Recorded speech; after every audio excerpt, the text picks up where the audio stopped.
Hello दोस्तों, welcome back. Microsoft Excel के next tutorial में आपका स्वागत है। आज का टॉपिक बड़ा ही इंटरेस्टिंग होने वाला है। आज के टॉपिक में मैं आपको एक्सेल के बारे में इतनी फंडामेंटल जानकारियाँ दूंगा कि आपको किसी भी ऑफिस में वर्क करने में कोई भी दिक्कत नहीं होने वाली। एक्सेल में आपके सारे डाउट्स क्लियर करने वाला हूँ मैं।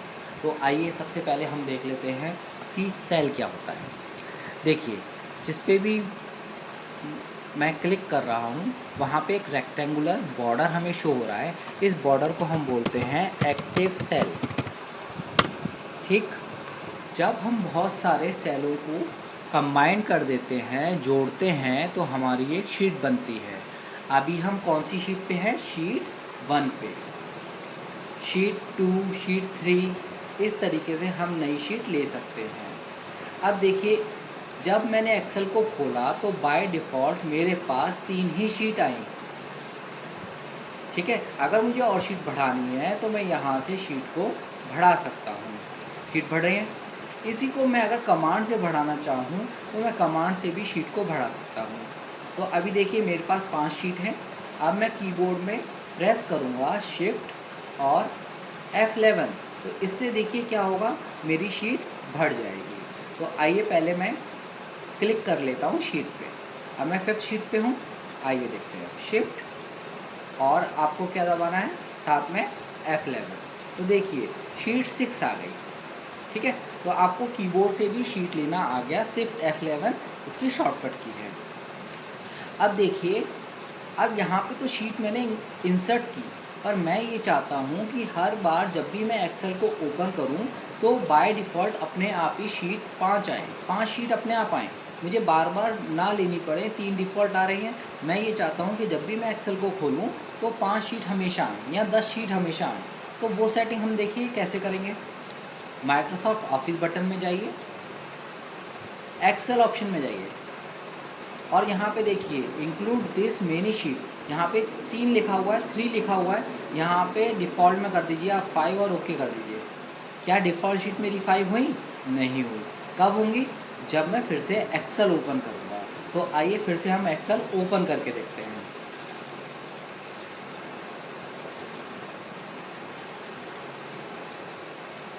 देखिए बाय डिफ़ॉल्ट अब कितनी शीट आ रही है हमारे पास? 5 शीट्स आ रही है। आई होप आपको ये समझ में आया होगा। आइए अब हम आगे चलते हैं इस ट्यूटोरियल में। एक्टिव सेल आपको पता लग गया। अब देखिए, मैं कुछ सेल ले लेता हूँ यहाँ से और उनमें कलर रहने देता हूँ। कलर लेने से हमें ये पता लगेगा जो जो हम चेंजेस करेंगे वो हमें शो होते जाएंगे, समझने में आसानी होगी। इसलिए मैं ले लेता हूँ और यहाँ पे मैं कुछ डेटा डाल लेता हूँ।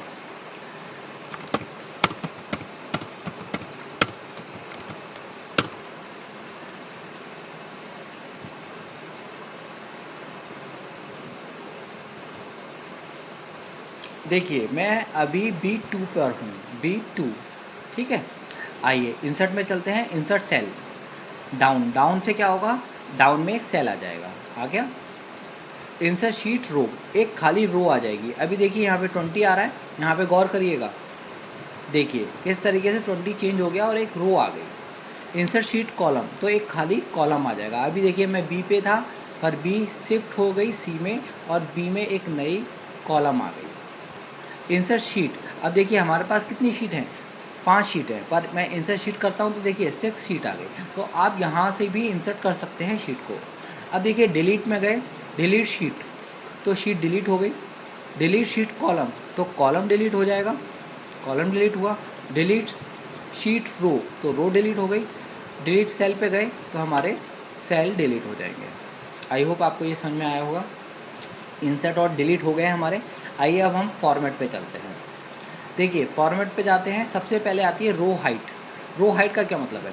ये जो हमारा सेल है इसकी हाइट, रो हाइट।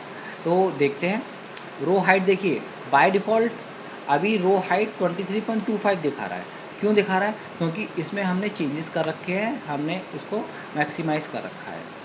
ठीक है, पर बाय डिफ़ॉल्ट जो रो हाइट होती है हमारी, बाय डिफ़ॉल्ट जो हमारी रो की हाइट होती है वो कितनी होती है? वो होती है 15 होती है। तो बाय डिफ़ॉल्ट हमारी जो रो की हाइट होती है वो 15 होती है। तो देख लेते हैं, देखिए 15 शो हो रहा है। पहले क्या था, मैंने कुछ सेटिंग कर रखी थी, एक तो मैंने जूम भी कर रखा था, तो मुझे लगा जूम की वजह से है। एक्चुअल में मैंने यहाँ से सेटिंग चेंज कर रखी थी, एक्सेल ऑप्शन में जाके मैंने फ़ॉन्ट के साइज़ को इंक्रीज़ कर रखा था, तो उसकी वजह से जब मैं रो हाइड कर रहा था तो वहाँ पे वो थोड़ा सा ज़्यादा दिखा रहा था। तो फ़ॉन्ट साइज़ अब 11 रहता है हमारे बाय डिफ़ॉल्ट शीट में। तो अब देखिए बाय डिफ़ॉल्ट मैं इसे थोड़ा जूम कर लेता हूँ। अब देखिए मुझे देखना है रो हाइट कितनी दिखा रहा है, 15। ठीक है, आगे चलते हैं। ऐसे ही मैं देखता हूँ कॉलम विड्थ कितनी दिखा रहा है, 8.43। तो आई होप आपको ये समझ में आ रहा होगा।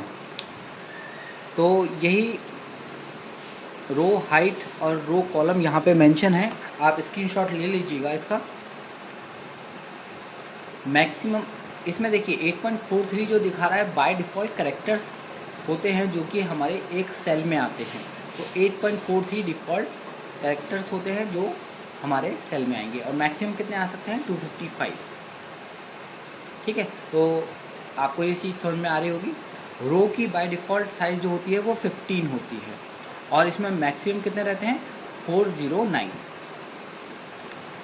आई होप आपको ये समझ में आया होगा, इसका आप स्क्रीनशॉट ज़रूर ले लें।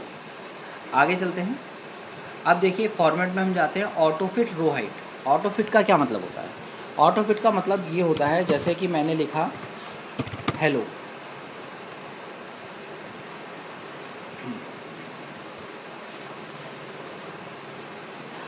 सबसे पहले हम ऑटो फिट कॉलम विड्थ देख लेते हैं। देखिए हेलो का साइज़ छोटा है और इसकी जो विड्थ है वो ज़्यादा है, तो हम कर लेते हैं ऑटो फिट कॉलम विड्थ। तो क्या हुआ, जितना मेरा हेलो है उतने ही अकॉर्डिंग वो कॉलम की विड्थ हो गई। ठीक है, तो आपको ये समझ में आया होगा। ऐसे ही ऑटो फिट रो हाइट है। ऑटो फिट रो हाइट का मतलब है अगर आपका टेक्स्ट छोटा है या बड़ा है तो आपके अकॉर्डिंग ही वो साइज़ को ले लेगा।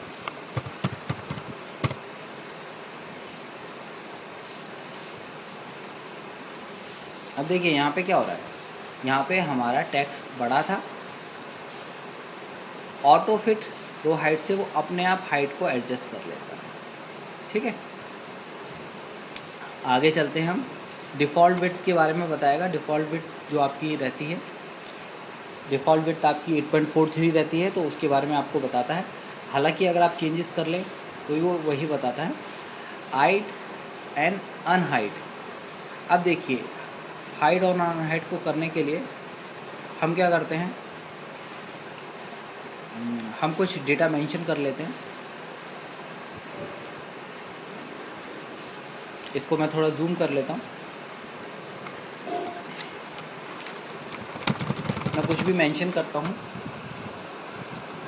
अब देखिए मुझे क्या करना है, हाइड क्या होता है, छुपाना।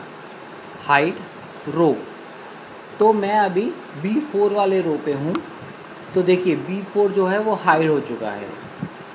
ठीक है, तो B4 का पूरा B4 C4 D4 पूरा का पूरा हाइड हो चुका है। मैं ये चाहता हूँ वो वापस आ जाए, तो अनहाइड रो, तो रो वापस आ गई। इसी तरीके से मैं कॉलम को भी हाइड कर सकता हूँ। हाइड कॉलम, तो देखिए A के बाद C आ रहा है, B जो है वो हाइड हो चुका है। आपको वापस आना है तो आप करिए अनहाइड कॉलम। ठीक, अब देखिए अभी हम कौन सी शीट पे हैं, शीट 1 शीट 2 पे हैं। तो मुझे इस शीट का नाम चेंज करना है, तो मैं रीनेम शीट पे जाता हूँ और मैं यहाँ से नाम चेंज कर सकता हूँ। मैंने लिख दिया MGCSF। यही काम मैं राइट क्लिक करके रीनेम से भी कर सकता था। आगे चलते हैं। अब देखिए मूव और कॉपी और प्रोटेक्ट, ये हम आगे करेंगे रिव्यू में। यहाँ पे हम देख लेते हैं टैब कलर को। टैब कलर मतलब शीट 1 शीट 2 जो थे, तो मुझे टैब का कलर चेंज करना है। तो जहाँ पे MGCSM लिखा है मुझे रेड कलर करना है, तो मैं रेड कलर कर सकता हूँ। आई होप आपको ये फॉर्मेट के, डिलीट के और इंसर्ट के ऑप्शन समझ में आए होंगे।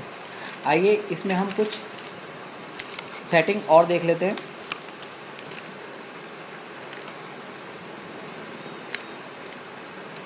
देखिए आपको बाय डिफ़ॉल्ट कॉलम और बाय डिफ़ॉल्ट रो की जो हाइट और विड्थ है वो आपको पता लग चुकी है।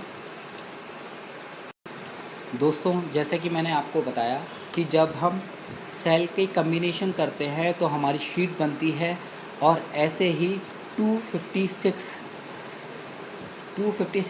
गूगल शीट के अकॉर्डिंग 250 शीट्स होती है वर्कबुक में। पर मैंने देखा है कि 255 शीट्स होती है। आप अपनी एक वर्कबुक में 255 शीट्स लेते हैं, तो जब आप 255 शीट्स को कंबाइन करते हैं तो आपकी एक वर्कबुक बनती है।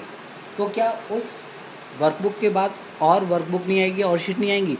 आएंगी, पर वो नेक्स्ट वर्कबुक में आ जाती हैं। ठीक है, तो 255 शीट्स के बाद में शीट ख़त्म नहीं हो जाती, वो नेक्स्ट वर्कबुक में हो जाती है। आइए आगे चलते हैं। अब देखिए, कोई आपसे पूछता है कि एक्सेल में बाय डिफ़ॉल्ट रो कितने होते हैं, कॉलम कितने होते हैं? तो देखिए, लास्ट कॉलम जो होता है हमारा वो 10,48,576 होता है। लास्ट रो जो होती है वो XFD होती है, XFD। अब देखिए, यहाँ पे हम बच्चों को कन्फ्यूज़न रहती है जब हम पूछते हैं कि रो कितनी है, कॉलम कितनी है, तो बच्चे थोड़े कन्फ्यूज़ हो जाते हैं। अब देखिए, जब हम 2003 एक्सेल पे वर्क कर रहे थे उस टाइम पे रो कितनी होती थी? 65,536। कॉलम कितनी थी? 256। जब हम एक्सेल 2007, 2010, 2013, 2016 या 2019 पे वर्क करते हैं तो इन सभी में रो जो होती है वो चेंज हो चुकी है। तो कितनी है? 10,48,576 रो हो चुकी हैं, और कॉलम कितने हैं? 16,384। तो 2003 एक्सेल और 2007 एक्सेल में रोज और कॉलम में चेंजेस है, तो आप इस बात का ध्यान पक्का रखिएगा, कहीं आप कंफ्यूज मत होइएगा। बहुत सारे लोग इस बात में कंफ्यूज हो जाते हैं कि कॉलम कितनी थी, रो कितनी थी, 2003 में है या 2007 में है। तो इसलिए मैं ये इस वीडियो में बता रहा हूँ कि 2003 में रो और कॉलम अलग थे, 2007 के ऑफिस में उससे अपर वर्जन में, लेटर वर्जन में रो और कॉलम अलग हैं। अब आइए आगे चलते हैं दोस्तों। अब देखिए, इसको और देख लीजिए। रोज़ आपको पता लग गया, कॉलम आपको पता लग गया, सेल। अगर आपसे कोई पूछता है कि कितने सेल हैं तो सेल भी आप बता सकते हैं। ये 17 से लिखा हुआ है, काफ़ी लंबी डिजिट है, तो आप इसका स्क्रीनशॉट ले लीजिएगा।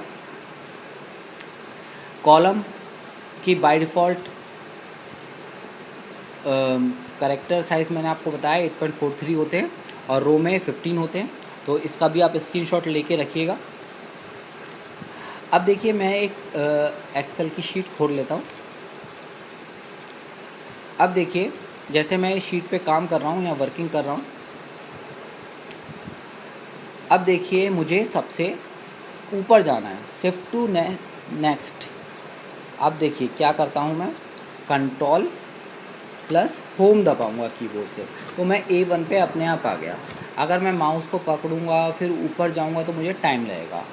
अब मैं प्रेस करता हूँ कंट्रोल प्लस एंड, कंट्रोल और एंड, तो एंड से क्या होगा, जो भी मैंने आखिरी सेल में लिखा हुआ है वो शो हो जाएगा। ठीक है, कंट्रोल प्लस एंड यहाँ पे लिख देता हूँ, मेंशन कर देता हूँ आपके लिए, कंट्रोल प्लस एंड। इससे आप क्या चल जाओगे, लास्ट सेल में जहाँ पे आप वर्किंग कर रहे थे, एकदम लास्ट सेल में नहीं। फिर उसके बाद क्या बताया मैंने आपको, कंट्रोल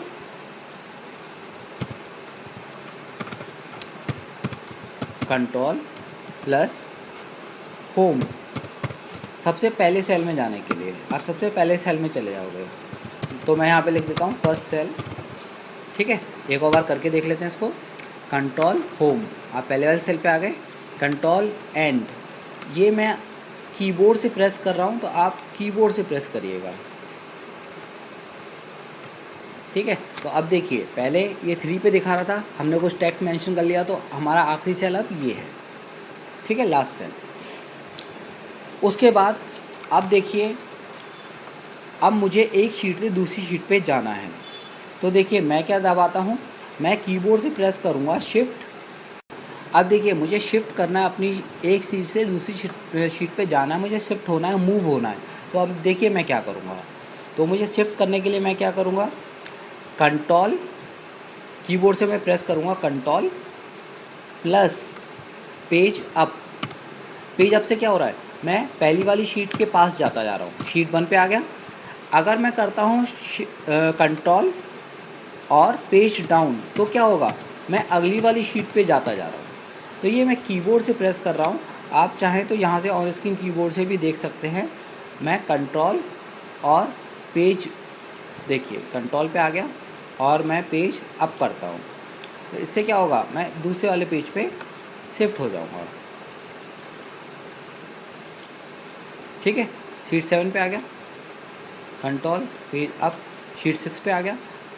अगर मुझे शीट 7 पे जाना तो मैं क्या करूँगा, control page down. I hope आपको समझ में आ गया होगा। अब देखिए अभी जब मैं इस पर वर्किंग कर रहा हूँ, मुझे फ़ॉन्ट के साइज़ को इंक्रीज़ करना है। ऑलरेडी मैं इस ट्यूटोरियल में आपको बता चुका हूँ, तो आप यहाँ से कर सकते हैं। ठीक है, अब देखिए जब मैं यहाँ पे वर्किंग कर रहा हूँ तो ये रिबन जो है, रिबन का मुझे कलर चेंज करना है, तो वो रिबन का कलर भी मैं यहाँ से चेंज कर सकता हूँ। मैंने ब्लू कर दिया, पहले ब्लैक था बाय डिफ़ॉल्ट। तो ये सब आप चेंजेस यहाँ से शीट पे कर सकते हैं। अब देखिए पूरे मैटर को अगर आपको सेलेक्ट करना है तो आप पहले कंट्रोल ए दबाते थे, यहाँ पर भी आप कंट्रोल ए दबा सकते हैं, पर आपको मैं एक और शॉर्टकट बताने जा रहा हूँ, बहुत इंपॉर्टेंट है। देखिए आप इस एरो पे जाइए और क्लिक कर दीजिए, आपका पूरा मैटर सेलेक्ट हो जाएगा।